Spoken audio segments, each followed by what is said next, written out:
us as parents leaving our children with a planet that's in dire need of help.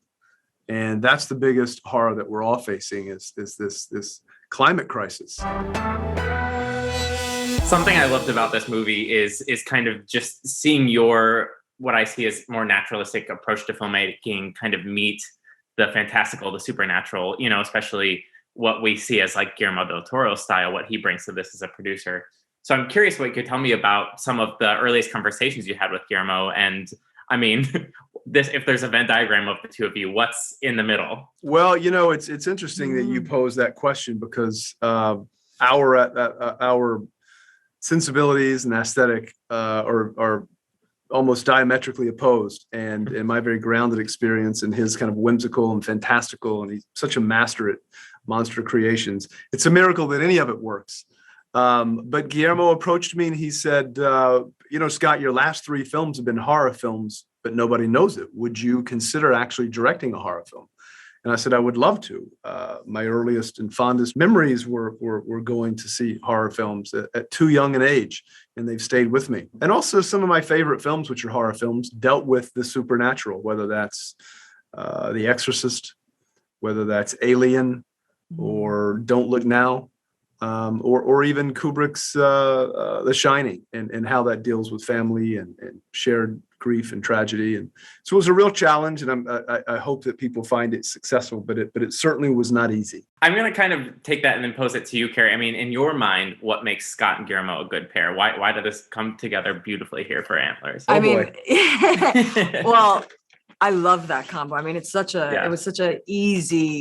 a win-win for me. I mean, I've always been a fan of both of their work, but I think the combination of both of them really created this sort of intimate, elegant horror movie in the tone of Scott's films.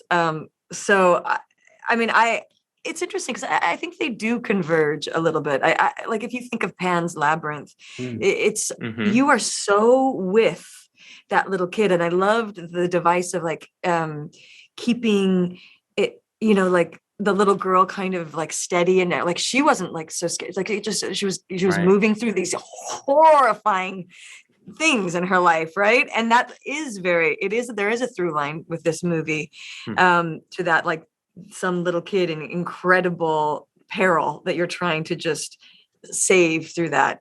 So I think there is a convergence somewhere in there.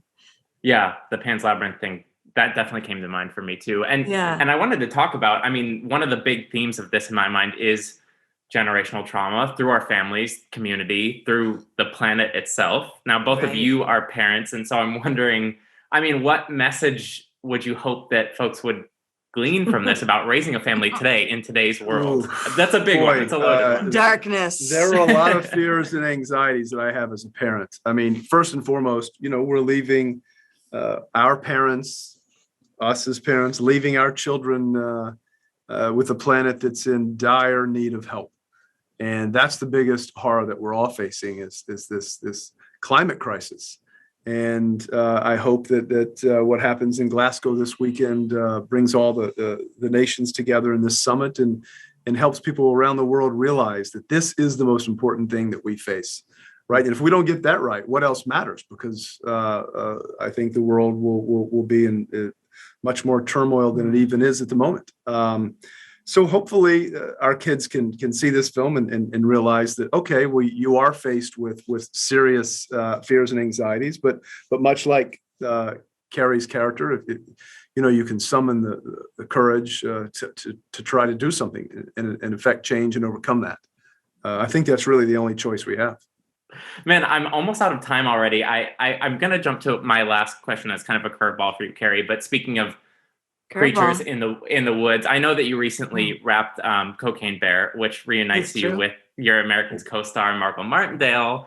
And I talked to Margot last year, and she had like just such fond memories of getting beaten up by you. And I wondered if you get to get beaten up by her at all in Cocaine Bear. I mean, just the tease. Is there anything? Margot is so fucking crazy in this movie. I cannot even fucking tell you how much you're gonna love Margot Martindale in this movie.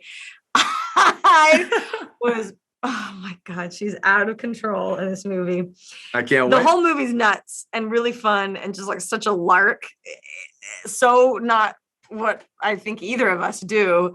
And it was hilarious. And it's and we shared many cocktails in an Irish pub after work. That sounds As I would amazing. hope. Getting into trouble. What's going on? We found a part of a man in the woods today. Part of the man? I guess the other half was found in the mine.